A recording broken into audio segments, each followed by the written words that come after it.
The author of Tom Cruise and Unauthorized Biography. Good morning to you, Andrew. Good morning. Yes. Talk about generating a firestorm. England, Australia, New Zealand reportedly aren't even publishing this book because of libel laws in those countries. So I guess my question is, how much of this book is actually grounded in fact, and how much is really hearsay, particularly from former Scientologists who have an agenda, they're disgruntled? Well, I think this has been a very carefully researched book. I've spent 2 years researching it, and as you know, I mean, I'm known for my careful research in all the books I do. And I wanted to explore Tom Cruise both as a man, as a symbol, and to find out what really made him tick. And quite frankly, I've spoken to hundreds of people, and as you've seen from the clips, he's extremely litigious, and also today extremely angry. But obviously, but let me finish. But some people obviously will not go on the record to talk about Tom Cruise because they're scared of it. But the Church of Scientology said to us that they tried repeatedly over 2 years to reach out to you to say, interview us about Tom Cruise if you believe he's such an integral part of our church, that you refused to talk to them. Why would you do that? Well, let me be absolutely clear about this. I asked for an interview with David Miscavige, who's the head of the Church of Scientology. They refused it. I formally asked for it, and more than that, I was instructed to ask for it by the publisher's attorneys. And so what they're saying is nonsense. And let's face it, they're saying that he's just an ordinary parishioner, yet today they've released a 14-page dossier attacking the book. How many churches support one parishioner, a lowly parishioner, in that way? As far as I'm concerned, Tom Cruise is inextricably linked to Scientology. And why don't they just come out and say that? Why don't they just come out and say, yes, he is, as David Miscavige himself says, they're not saying he's not connected to Scientology. Celebrity. They're not saying he's not a part of Scientology. I'm saying that his life is an integral part of Scientology, and that Scientology itself would be a shadow of what it is today if it was not for Tom Cruise. You're actually saying that he is second in command. I'm saying he's de facto second in command. And where do you get that, Andrew? Where do you get that information that he's second in command? Because, again, the Church of Scientology absolutely denies that, as does Tom Cruise's people. Well, it's a nonsense for them to say that, because he is one of the most significant members of the church. But where do you get the information from? Who inside the church now is saying to you he is in fact second in command? People who've worked with David Miscavige, the head of the Church of Scientology, people who've just left, people who've been in executive positions. People currently in the church? No, of course not, but people who've recently left. In fact, I've had emails as recently as today people who've said, I've read the extracts on the Today Show, Today Show website, all about Tom Cruise and Scientology. I was a member of Scientology, I was a senior executive. I find the book spellbinding, and more than that, I find the book accurate. I stand by every word in the book. You can see how litigious Tom Cruise is. This book has been very carefully researched, very carefully vetted. Tom Cruise's spokespeople also say that you did not speak with anybody who is currently a friend of his or his wife's, a business associate, anybody in that circle at all. Did you not talk to anybody? Why not? I spoke to people in the church, people, professional people who've known Tom Cruise for years, people who spoke to me off the record. And like any biography of a political figure or a celebrity, you speak to some people on the record, some people off the record. And let me be clear as well, this is a biography about Tom Cruise's whole life, not just his life inside Scientology. Scientology, as we know, is a very controversial faith, organisation, whatever you want to call it.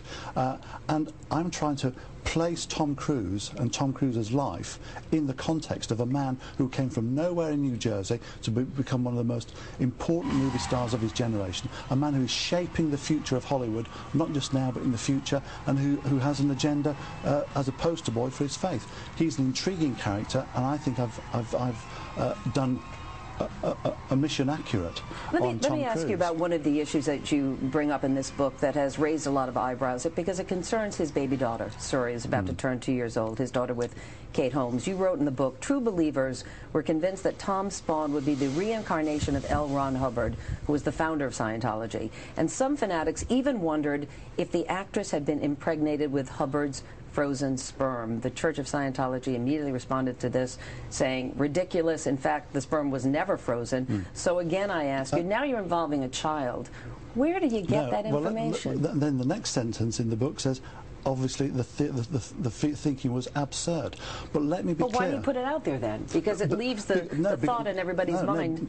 Because it was talked about in the mass media, including your sister station MSNBC. But more than that, this is what they believe in. They believe in reincarnation. They believe that when L. Ron Hubbard died, they don't even say he died, he dropped his body and went on an exploration around the universe and was due back in 20 years. Now, this isn't me making it up. This is what they actually believe. And more than that, when L. Ron Hubbard's daughter Suzette had a child, he was followed around by Sea Org, by Scientologists who believe that he was the reincarnation of L. Ron Hubbard. They have houses around the world, even complete with his ashtray, waiting for the return of L. Ron Hubbard.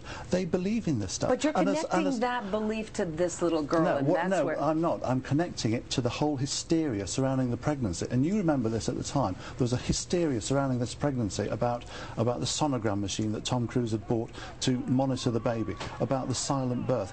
This was discussion that went around the world. And in fact, the Scientologists themselves made a lot of hay out of that, because they said, we are now introducing the world to Scientology through the pregnancy of Katie Holmes. You've been labeled a liar, essentially, by Cruise's spokesperson and by the church itself. Yet in the book, you indicate in several places that you think Tom Cruise is a liar. Is that fair to say? At least misrepresents his past? I think he's an unreliable witness to his past.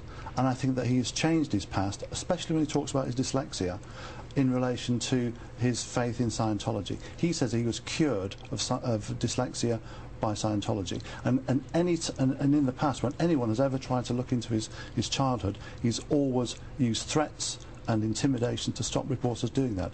I spoke to his former teachers, some of his former pupils, and I discovered that actually he was a slow reader, but by the age of 12 he'd had sufficient help and encouragement from specialist care people who had ensured that he was perfectly okay BC student. Towards the end of his book, at the end of your book, I'm sorry, you quote a former Scientologist, Christian Marquette, as saying that Tom Cruise is one of the most dangerous celebrities in the world. Later on, you say, without quoting anyone, you write, Tom Cruise is compelling and dangerous because he stands for something, extolling the virtues of a faith that is parodied and feared in equal measure. So are you saying that you believe he is one of the most dangerous celebrities in the world? I think certainly he's one of the most powerful celebrities in the world. Dangerous. I don't think this is what Market feels is dangerous. You use the word too. You say he's compelling and dangerous. I think in this age of celebrity, where celebrities get a free pass to assert as opposed to argue, where they get access to presidents, prime ministers and politicians, not because of what they know, but because of who they are, then that's a dangerous slide into an unreflective world. We should be testing these people. Tom Cruise, as I argue in the book, is effectively a celebrity advocate. A bit like Bono, a bit like Bob Geldof on third world issues. He's arguing for his faith. He's a poster boy for Scientology. He wants to change the way that the education system is run in this country, the way that mental health is run in this country. I feel, and anybody watching this should believe that his views should be tested against empirical fact, against Unauthorized Biography, which is out today. Andrew, thanks for coming back My for more pleasure. of this interview. You said to me in the break that this book is about more than Scientology, which is where we focused most of the earlier interview. You said it's really about Tom Cruise's character and how he became who he is. Talk to me about that. What do you mean by that? What did you learn? Well, what I learned is that this is a man who came from nowhere, from New Jersey, who has become... Well, that's not exactly nowhere, but... Well, okay, he's not from an established family, from a modest background. He went on to become, as we know, one of the towering figures of the last 25 years in the movie scene, and he's now moved on from there into... being one of the most powerful characters in Hollywood, and now shaping the future of Hollywood with his own studio, and also shaping our own future because of his own behaviour as a poster boy for the religion which he's part of. But most people, when they're writing about somebody, they don't assail the person's religion. They don't go after the person's religion. So why did you? Well, it's not a question of assailing, it's a question of analysing it. This is a man who is a Scientologist to the bone, to the core.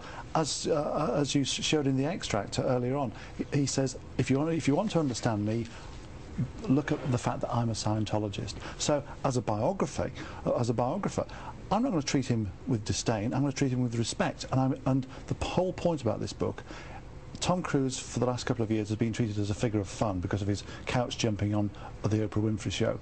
I've given him the respect of treating him seriously and treating his religion seriously and fairly, and that's what I've tried to do, because he is a major figure on the international landscape. Was it that moment when he jumped on the couch that you decided, I want to write this book? Yeah, I mean, I saw him jumping on the couch and thought, what is a 42-year-old man doing who's already been married twice, with his children watching? What's he doing jumping on a couch about a woman he's known just for a few days? You know, you write in the book about the Church of Scientology, you say that they have a pattern with people that oppose them of harassing the person to shut them up, essentially.